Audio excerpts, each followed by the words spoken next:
My fellow Barcelona fan, Combo. Yes. Yes, I got your message. I got your message. I also know that you also got my reply to the previous post you did concerning Barcelona getting a new right back and a left back for backup for Kunde and Bade. And I replied you by saying that Barcelona does not even have money to sign any players. And you went on to say that fans are too emotional, they are too sentimental, they are too, they are too tied up with this La Masia product and stuff like that. Yes, it takes a true fan.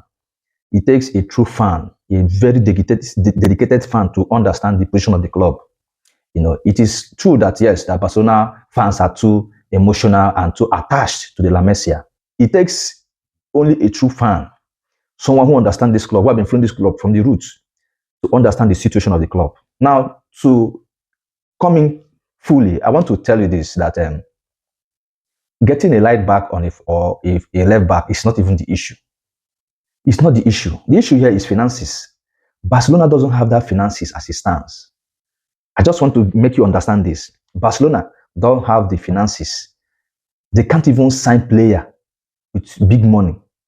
25 million euros, 30 million, 40 million. They don't have that kind of money to pay unless they will go into negotiation with the club they want to sign their player from.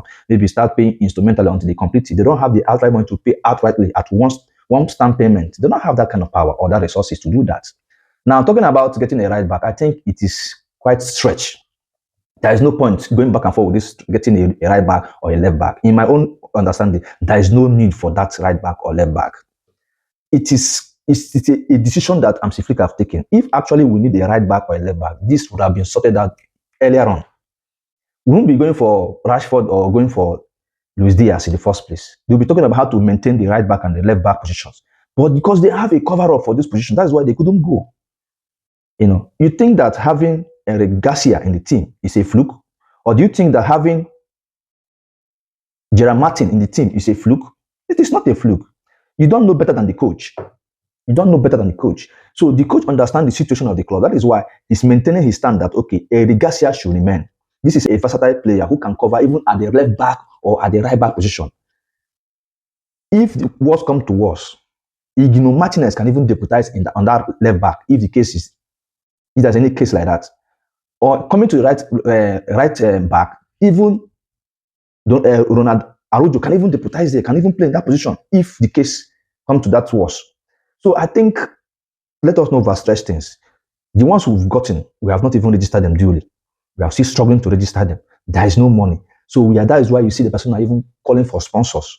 So I think this is the reason why Barcelona doesn't want to go into that. Getting the players is a different thing. Register them is another different thing. The La Liga Barcelona won. They've not been paid. They've been paid little. And assuming Barcelona actually won the Champions League, that would have been a different ballgame. By now, Barcelona will have enough money to buy players they want to buy and register them. But they did not win it. The La Liga one we won, they've not been paid fully. They'll be paying instrumentally. This will be stretched for the next 4 or 5 years.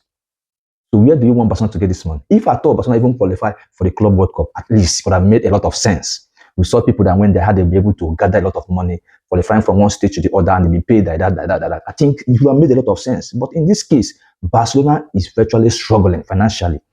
Let's call a spade a spade. It is true. Barcelona is struggling. And it will take a while and understand the reason why Joan Laporta is doing what he's doing. Some of these players, some of these La Masia players are being sold to generate money so that they will have enough space to register Joan Garcia and Rashford. Now, in the case of Ter Stegen, who is injured, now we don't even know when this guy is coming back, whether in 3 months' time or in 4 months' time. This case is still a pending case. With all this, it's just the registration of Joan Garcia that will come up later this week. I know this one will only last for this next 6 months, maybe the duration from now to December. January, we'll start struggling to register players again.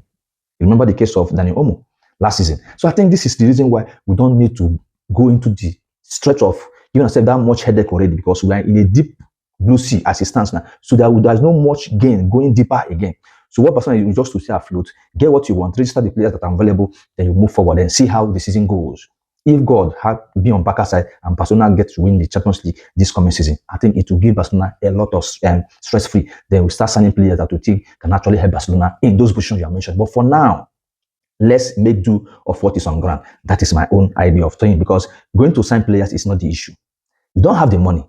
You don't have the power to register these players either. So why not make do of what you have now? then manage till maybe next season or something tangible is being won or there's a very big sponsor that will come, then Barca can actually have money to do this. That is my own idea.